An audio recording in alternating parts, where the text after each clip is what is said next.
കഴിഞ്ഞ ദിവസം നമ്മുടെ ഈ ക്രാഫ്റ്റ് ചെയ്ത ചെറുനാരങ്ങൻ്റെ വീഡിയോ ഇട്ടപ്പോഴേ ആർക്കും ഒന്നും മനസ്സിലായില്ല എന്താ പറഞ്ഞതെന്ന് ഒരു കമൻറ്റ് ഉണ്ടായിരുന്നു കേട്ടോ. ഇതെന്ന് പറഞ്ഞാൽ നമുക്ക് അവിടെ ഒരു വലിയ ചെറുനാരങ്ങ മരമുണ്ട്, ആ പനേൻ്റെ ഇടയിലുണ്ട്, അതാണോ അതിൽ നിന്ന് വലിയൊരു കൊമ്പ്, അവിടെ മുറിച്ചൊരു കൊമ്പ് കാണുന്നുണ്ടെങ്കിൽ ഞാൻ അവിടെ പോയിട്ട് കാണിച്ചു തരാം. ആ കൊമ്പിൽ നിന്ന് ഞാൻ ഒരു കൊമ്പ് മുറിച്ച് കൊടുന്ന് ഇവിടെ നട്ടതാണ് ക്രാഫ്റ്റ് ചെയ്തിട്ട്. ആദ്യം അതിൽ ഞാൻ വളവും കാര്യങ്ങളൊക്കെ കെട്ടിവെച്ചിട്ട് ചകിരിച്ചോറൊക്കെ കെട്ടിവെച്ച് വേര് മുളപ്പിച്ച് ഞാൻ ഇവിടെ കൊടുന്ന് കുഴിച്ചിട്ടാണ്. അപ്പോൾ ഇത് നടുമ്പോൾ എന്നോട് എല്ലാവരും പറഞ്ഞു ഇത് ഇത്രയും വലിയ കൊമ്പ് നട്ടുകൊണ്ട് അത് ഒരിക്കലും ഉണ്ടാകാൻ പോകുന്നില്ല.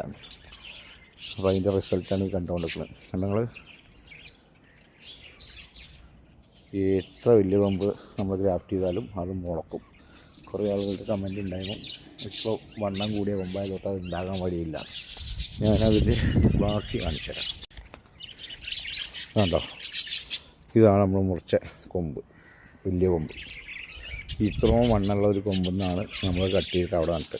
അപ്പോൾ ഇത് ഇവിടെ നിന്നിട്ട് വേറെ പുതിയ ബ്രാഞ്ച് വരുന്നുണ്ട്. അതാണ് മനസ്സിലായില്ലേ? അപ്പോൾ ഓക്കെ, ബൈ.